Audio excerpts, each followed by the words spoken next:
is happening? News lady Caroline Hicks is here on QC Morning. So excited to be here. So excited to have you. How are you? I'm good. I always see you guys having so much fun on this show, and I'm jealous, so I'm excited to be a part of it. Because you did the morning show today with Abby. I did. Did you sleep at all last night? A few hours. It was one of those things where I actually got to bed at a decent hour, and then I woke up like 3 hours before my alarm clock went off. Couldn't fall back asleep. It's the worst. You're used to getting up early because you get up early and bring us the news on weekend mornings. That's right. But adding an extra day kind of throws everything off. Yes, for sure. I'm drinking coffee, a little jittery, but good to go. We will keep you up and awake this whole time. Were you, when you were a little kid, were you a ketchup kid? And when I say that, like you just had to have ketchup and everything? I like ketchup on normal things, like a hot dog. Yeah. Actually, I do like it on like chicken fingers, which some people find strange. Yes. Yes. So yeah, I would say I'm a ketchup person. Okay. Well then, would you like these? These are ketchup popsicles. Okay, that's where I draw the line. That is bizarre. I don't get it. I just don't get it. It's kind of like that cheesy nail polish. You guys did that on the weekends, right? Show. The Velveeta nail polish. Yeah. Supposed to smell like cheese. Now, why on earth would you want your nails to smell like cheese? I don't know. Did it smell like cheese? A little bit, but not even really. Yeah, I feel like Velveeta don't get me wrong, Velveeta's fine, but I feel like it kind of smells like plastic. Yes. So that's what I would think that the nail polish would smell like. It was a slight hint of cheese in plastic. That was the smell. So, wouldn't really recommend, but if you like yellow nail polish, I guess you could go for it. Well, if you're going to be in Canada in various cities throughout the weekend, try and get yourself a ketchup. Good to know. Yeah. All right, well, this next video we're about to look at is going to blow your mind. This guy, David Rush, he's from Idaho. He's breaking a world record for how many marshmallows that he can catch in his mouth. What? Catching 59 in a minute. What? That's a marshmallow second, pretty much. Yeah. He got his brother-in-law to shoot this from a catapult. They did this over Father's Day weekend, so a nice little family bonding moment. He shot 65 marshmallows in a minute, and Rush successfully caught 59. Oh my God. Surpassing his previous record. Look at that little catapult. Look at them go. So you were corresponding with Mr. David Rush this morning. I was. I asked for permission to use this video. He was kind enough to allow us to use it.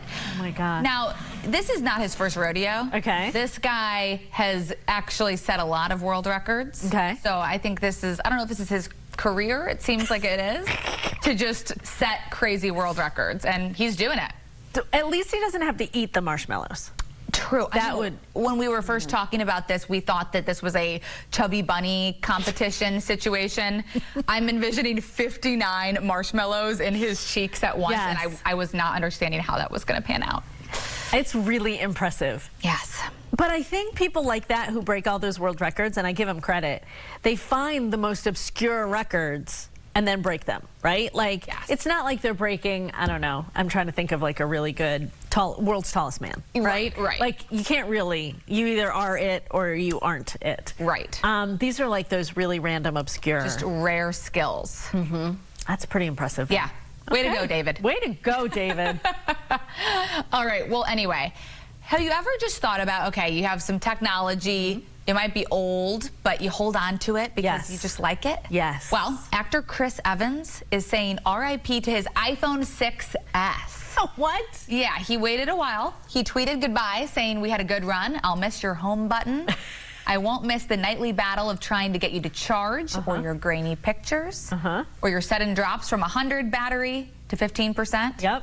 To completely dead all within minutes. Yep. It was a wild ride. Rest easy, pal." That's the thing. That, honestly, and I know you can replace the battery, but the battery thing is the thing that makes me the maddest and gets me to get the next version of the phone. Yes. But I can't imagine still having a 6S. I will say my mom, up until recently, had a phone with the home button. Yeah. And she said she wanted the home button. We told her, no, you don't need the home button. Right. She finally decided to get the new one because, like you said, the battery was not good. Battery. That's so frustrating. Now, we're going to call her out because it is her birthday. Producer Heidi's having a birthday today, first of all, which is a big deal. But she still has a phone with a home button on it. And we tried to convince her this morning that she doesn't need the home button, and she's afraid to give it up. People are afraid to get rid of that home button, but it's one of those things where, and whenever they come up with a new thing, you don't want to get it at first, and then you realize it's going to be okay. It's going to be okay. Yes. And it's better, I think, without the home button. For sure. Saves you a step. Yes.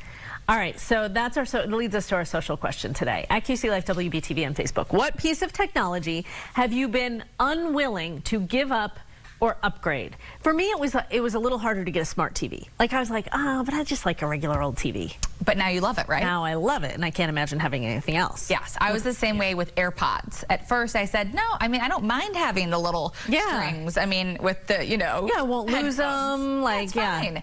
Now I have the AirPods, and they're great. And they're great. That was pretty amazing. I know. Wow, love to see that. Talk about creative. All right, well, a different kind of brew for you to get starting this weekend at Resident Culture Brewing in South End. A full-service specialty coffee shop opens Sunday morning. We told you about the new South End location for the brewery earlier this year, so you may know it for its beer, but the full-service coffee shop will serve Mosher coffee and feature all your favorite specialty coffee drinks, as well as tea-based lattes, loose leaf tea, and other specialty drinks. You'll also be able to grab a bite to eat from El Toro Bruto. Everything from breakfast tacos to sandwiches, even waffles. Quite the variety. Resident Culture Coffee opens Sunday morning at 7 a.m. That is great. I always love a new breakfast spot in town. Yeah, and it's cool because you're able to use a business longer during the day, right? When you're a beer business, you're not 7 a.m. kind of business. So you're able to extend your hours and give more to your community. But we're seeing more and more people some people really like to go out for a beer. They like to go out for a beer with people that maybe don't want a beer, right? But they might want a cup of coffee. And that's really cool. I think variety. You're just expanding your business, your clientele. And I think that's really neat. And that location in South End is huge. It's a huge space, so it makes sense that they would make it multi-purposed. You, young lady, are a world traveler. You are traveling all the time. Every time I look at her Instagram, she's somewhere else, right? I like to hop on a plane and go somewhere. Are there cities that you love? I know you have a fondness for New York City. I like New York. I like Chicago. Okay.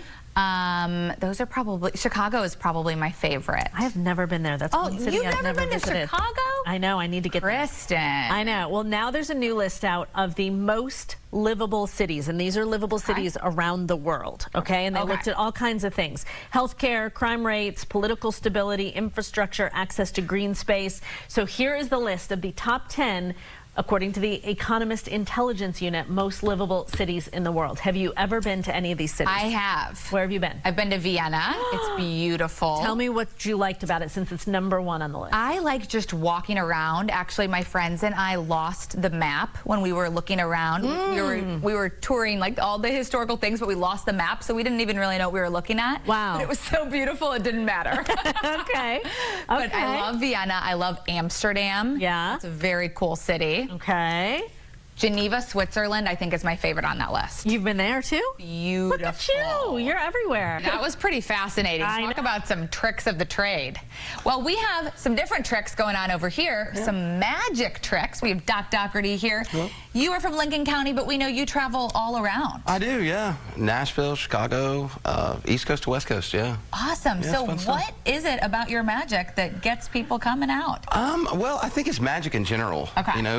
You know, magic being I would say the news jazz. Oh, okay. It's more open for people to see now. There's more theaters across the country, and yeah, it's not your typical uncle's card tricks anymore or stuff like that. It's a little bit of class to it. So. Oh, a little class to it. A little bit. Okay, well let's see what you got. So you were talking about card tricks earlier, but I decided last time I was here I did card tricks. So this time I wanted to do a cup trick. Oh, fun. Now this is different because when I was a kid, this really made me upset.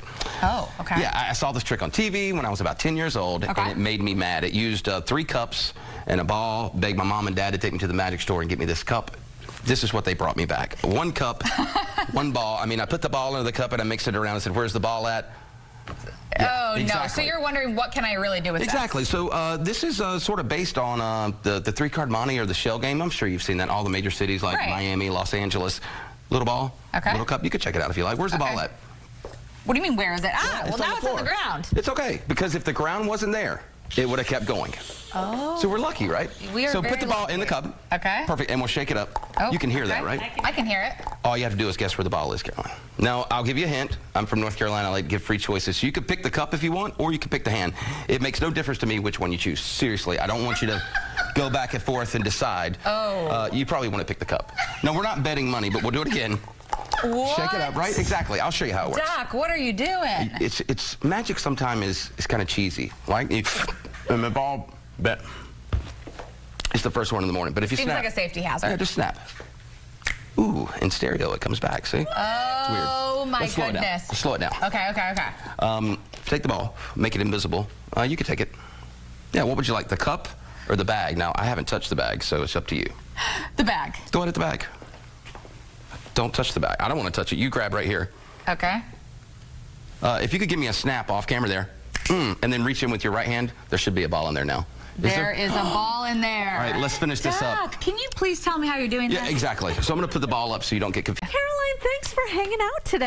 Thanks for having me. It was so fun. It was fun to have you. You did a great job. Have a Maybe great I'll weekend. come back next Friday.